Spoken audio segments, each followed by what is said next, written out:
നമസ്കാരം. തൊടിയിലെ ചെടി എന്ന പരിപാടിയിലേക്ക് ഏവർക്കും സ്വാഗതം. ഇന്ന് പരിചയപ്പെടുത്തുന്നത് കർട്ടൻ പ്ലാന്റ് എന്ന സസ്യത്തെയാണ്. ആസ്ട്രേസിയ കുടുംബാംഗത്തിൽപ്പെടുന്ന ഇതിൻ്റെ ശാസ്ത്രീയ നാമം ബെർണോണിയ എലാജിനിഫോളിയ എന്നാണ്. ഒരു പരസഹായമില്ലാതെ പടർന്നു കയറാൻ സാധിക്കാത്ത ഒരു വള്ളി സസ്യമാണിത്.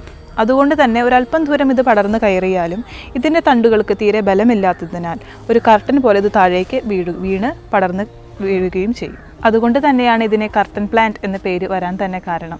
ബർമയാണ് ഇതിൻ്റെ ജന്മദേശം. പച്ച കലർന്ന ചാരനിറത്തിലുള്ള ഇതിൻ്റെ തണ്ട് തീരെ ബലമില്ലാത്തതാണ്. അതിൻ്റെ മുകളിൽ ഇലകൾ ഒന്നിടവിട്ട് ഏകാന്തരമായിട്ടാണ് ക്രമീകരിച്ചിരിക്കുന്നത്. ഇലകൾക്ക് 5 മുതൽ 10 സെൻറ്റിമീറ്റർ വരെ നീളമാണുള്ളത്. ഓവലാകൃതിയാണ് ഇലയ്ക്കുള്ളത്. പിങ്ക് കലർന്ന വെള്ള നിറത്തിലാണ് ഇതിൻ്റെ പൂക്കൾ കാണാറുള്ളത്. കൂട്ടമായിട്ട് കാണുന്ന ഇതിൻ്റെ പൂക്കൾക്ക് വളരെ ഭംഗിയാണുള്ളത്. അതുപോലെ ഇതിൻ്റെ ഫലം ഇതിൽ കാണാൻ സാധിക്കുകയില്ല. ഫെബ്രുവരി മാർച്ച് മാസങ്ങളിലാണ് ഇതിൽ പൂക്കൾ ഉണ്ടാവാറുള്ളത്. വളരെ പെട്ടെന്ന് തന്നെ പടർന്നു പിടിക്കുന്ന ഒരു നിത്യഹരിത സസ്യമാണിത്.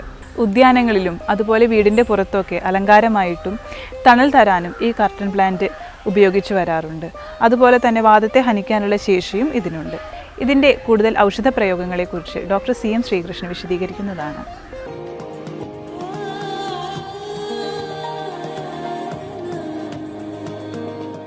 ഈ കർട്ടൻ പ്ലാന്റ് ഒരു ഓർണമെൻ്റൽ ചെടിയാണ്.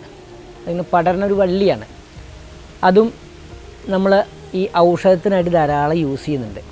ഉദാഹരണം പറയുകയാണെങ്കിൽ ഈ കാലിൻ്റെ മുട്ടിന് കീഴ്പിടി ചില ആൾക്കാർ ഇങ്ങനെ തരിപ്പ് എന്ന് പറയും.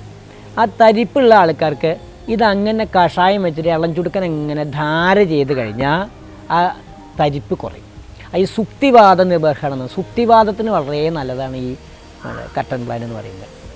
പിന്നെ അത് സമൂല അരച്ച് ഈ പേസ്റ്റാക്കാം. എന്നിട്ട് ഈ മുട്ടുവേദനയ്ക്ക് അല്ലെങ്കിൽ ഈ ജോയിനിലൊക്കെ വേദന ഉണ്ടെങ്കിൽ അത് അരച്ച് പറ്റി ഒരു പേസ്റ്റ് ആക്കിയിട്ട് ഇങ്ങനെ പരട്ടിയിട്ട് 1 മണിക്കൂർ ഒരു പോൾട്ടീസ് പോലെ വെക്കാം. 1 മണിക്കൂർ കഴിഞ്ഞാൽ അത് കഴുകി കളഞ്ഞാൽ ആ നീരും വേദനയും കുറയും. അതുപോലെ തന്നെ ചില ആൾക്കാർക്ക് ഈ പെരടി വേദന ഉണ്ട്, നീരക്കം പെരടി വേദനയായിട്ട് വരും. അങ്ങനെയുള്ള കണ്ടീഷൻ ആൾക്കാർക്ക് ഈ ചെടിയിട്ട് വെള്ളം വെച്ച് ചുടുക്കൻ അങ്ങനെ ധാര ചെയ്യുക. അല്ലെങ്കിൽ ഇത് തന്നെ ചൂടുവെള്ളത്തിൽ അരച്ച് പേസ്റ്റ് ആക്കിയിട്ട് പരട്ടിയിട്ട് കഴിഞ്ഞാൽ ആ വേദന പെട്ടെന്ന് കുറയും.